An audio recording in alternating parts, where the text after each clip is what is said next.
go right into questions, John? Yeah. Okay. Yeah. What'd you think of the Mello trade? Well, we'll see. We'll see.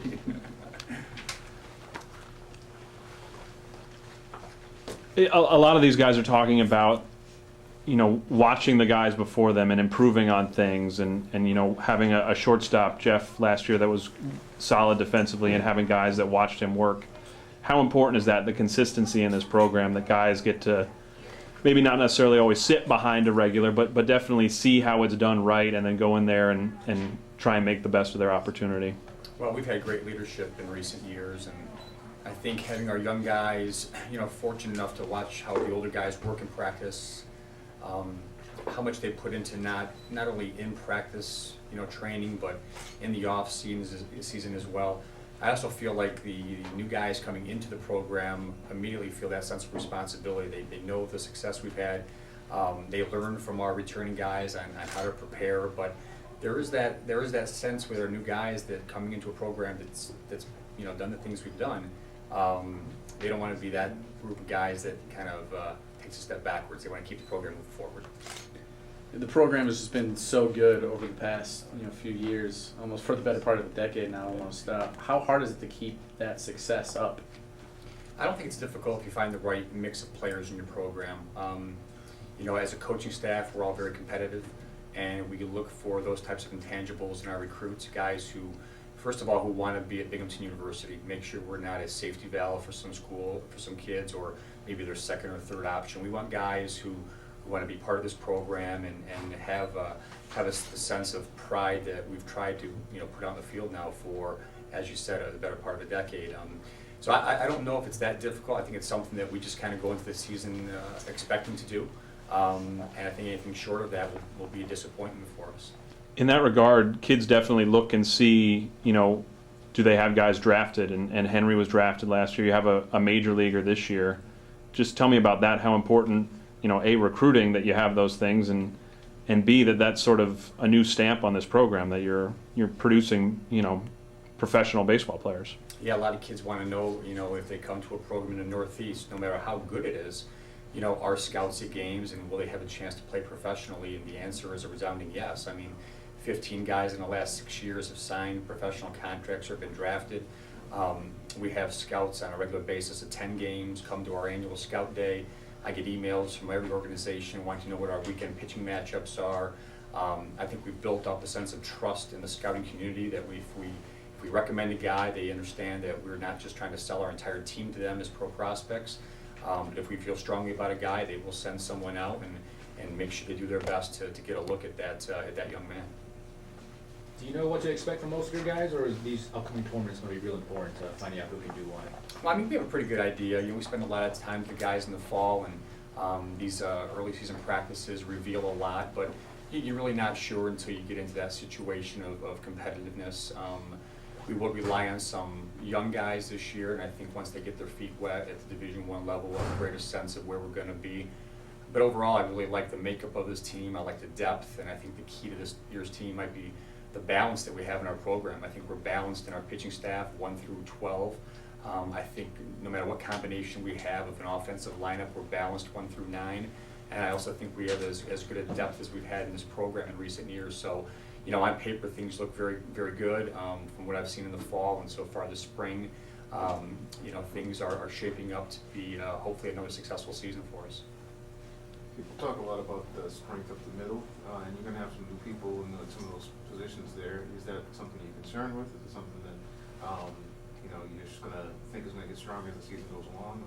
Yeah, the middle, of course, is a bit of a concern for us, at least initially. Not behind the plate, because we return a 4-year starter in C.J. Lukaszewski. On the mound, I think we're in very good shape there. Corey Taylor moves to center field from left field, so I think we're in good shape there. But the middle infield is where we'll have to, replace some guys. We lost 2 seniors last year who were very big parts of this program. I'm not sure our young guys will step in and fill their shoes right away, but I do think as time goes on, we'll be as strong as we were come at the end of the year. Ability is I think, what's key there. And our young guys, while they might be short on experience, certainly have the ability to play at a very high level and make us very competitive. when it counts most, which is when the American East Conference starts regular season play. Is there, are there guys who right now are sort of set themselves apart at those spots yet so far? You know, I'm not sure if anyone set themselves apart. I think we've got to have a nice little rotation once the season begins. We've got a couple guys at second base, both who have their strengths. Daniel Navarez is a freshman, very talented defensively, and we'll see what he can produce offensively. Mike Thompson is kind of the opposite. He was a freshman All-American last year based on his offensive numbers, but needs to do a better job defensively, which I think he will. On the left side, Jordan Smucker returns and got limited playing time this year, or last year, but had a great summer and looks very good, as well as freshman Jina Howell. So those four guys are the ones who I think will compete for that middle second base shortstop combination. And like I said, I think at the end, come around April, we'll be very good there. I'm not too worried about it later down in the season. Having most of your games on the road early and not really having like a long playoff stand until late April, does that hurt or help a club? That's just life in the Northeast. You know, I think you can draw some positives out of these early season road games, or 20, or how many we play on the road to begin with. I think you get a chance to build some team chemistry because you're on the bus as much as we are. We spend a lot of time eating out with each other and in hotels, and the traveling is really what you make of it. And if it becomes something where guys are turned off by it, or they don't enjoy it, I think it can get a little bit of a negative. But we try to keep things very positive and light on the road, let them have fun with the trips, but never at the same time lose focus of why we're traveling and what we're trying to accomplish when we're there. We heard Corey talk about how in these first couple games when you go down and play some of these bigger name schools, you're not satisfied anymore with just playing and being in these games. Is that something that you are trying to instill in this team, which might be different from years past, or is this what the players are bringing in themselves? I think it's something we had to talk about a few years ago when we tried to tackle some of the big boys like the Oklahoma States and the Wichita States. But I think over time it's kind of grown a life of its own within the program and has been handed down from player to player and class to class. I think we're at a point right now where just being competitive isn't good enough, and really staying in ball games and giving ourselves a chance to win in the end is what we're looking to do. And for the most part, we've done a good job with that. We don't have any of the big time BCS type schools on our schedule this year, but what we do have are some very good and outstanding college baseball programs who might not have the big name, but have bigger RPIs than most people probably realize they do. So I think this is probably our most difficult non-conference schedule we've put together since we've been Division I. Going back to Corey and his freak accident that he had last year, is there any worry about maybe his confidence or hesitation maybe up at the plate since that? I don't have any concerns, and I don't think anyone on our staff does, and I don't think Corey does at this point. At least it hasn't shown itself. He's had a good preseason. He had a good fall, and he faced live pitching in the fall, and that was even more, immediate right after it kind of happened. So I don't think there'll be any, effects of that. But time will tell. When he gets a 90-mile-an-hour fastball buzzed up and in, how he reacts to that. If nothing else, Corey's a very very motivated young man. He expects a lot of himself, and I think if he did nothing in the off season, I think he prepared mentally for the challenges that lie ahead, knowing that a lot of eyes will be on him and how he reacts to those early season pitches that may get him off the plate. But I think he's handled it well, and I think he's put himself in a great frame of mind, and physically he's probably in the best shape of his life. He's made big jumps between freshman to sophomore to junior. Do you see room for him to make another jump this year in terms of what he does? I do, and I think part of that is because it's the type of person Corey is. He's never satisfied with the team and what we're doing. He always wants us to be better, and consequently he's never satisfied with his own abilities and successes. I think he turns the page as well as anyone in our program that I've ever had. He's always looking forward, never looking backwards. I think there are some things that he can do better, and I think will do better. And he, like I said, has worked hard enough to put himself in that position to reach those goals and hopefully get an opportunity to play professionally once the season's finished. And you go into the season with sort of a predetermined ace. You didn't have that going into last year. Is that something that we on the outside think more about, or is that an important piece for your pitching staff to have a guy who is your number one? Well, I think having a number one kind of legitimizes the staff a little bit. There's a guy that you can count on, a guy that you can point to. Quite honestly, I think we have two guys in our staff. I think junior Mike Aguilera has established himself as one of the top pitchers in the conference and in the Northeast. He possesses electric stuff, and I think on a lot of staffs in our conference and a lot of staffs in the region, he would be a number one. So I think we're blessed with a great 1-2 punch there at the top of our rotation, and I think will be difficult to really match up with pitcher for pitcher when it comes down to a weekend series. It's hard to tell exactly how a team's going to perform until you go out and play games. But throughout the fall, how does this team compare to the last couple teams that you've had that have been so successful? You know, every team does take on its own identity, and I really think that this team is no different. We may do some things different this year in terms of the type of baseball we play, maybe be a little bit more aggressive. We've got good team speed. I think this might be our best fielding team, potentially with ability. Maybe not the experience right now, but the ability that we possess within the program. So I think, you know, the predictors and the indicators are there, and they're in place for us to be successful this year. But, you know, until you start playing, you really won't know what happens. But I feel good about where we're at. You sort of set, I think, in the middle of the lineup. We would assume, I guess, Dave and Corey would be 3-4. Do you have guys that you like setting the table for them right now, or is that something that you'd like to work on in these early games? Well, I think we have something heading into the year. I think senior Pete Bragartner will probably be our leadoff guy. He has been in that role before, and if we look back at his statistics over a 4-year period, and does very well, you know, leading off innings.